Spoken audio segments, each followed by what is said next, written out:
तुकोबराईंनी तुम्हाला सांगितलंय, हा जो परमात्मा रूपी ठेवा आहे ना, हा जो भगवंत रूपी ठेवा आहे ना, हा प्रत्येकाच्या हृदयामध्ये अगोदरचा स्थित आहे, प्रत्येकाच्या हृदयामध्ये आहे।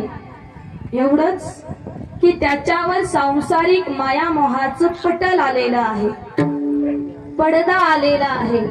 जर आम्ही हा पडदा बाजूला सारला तर लवकरात लवकर पद्मनाभाचं दर्शन आम्हाला झाल्याशिवाय राहणार नाही। पण हा जर पडदा बाजूला सारायचा असेल आणि भगवंताच्या जवळ जाऊन पोहोचायचं असेल तर आम्हाला संतांच्या संगतीत आणि त्यांच्या पंगतीत बसावं लागेल, तर आमचं भाग्य उजळेल, अन्यथा नाही। विठ्ठल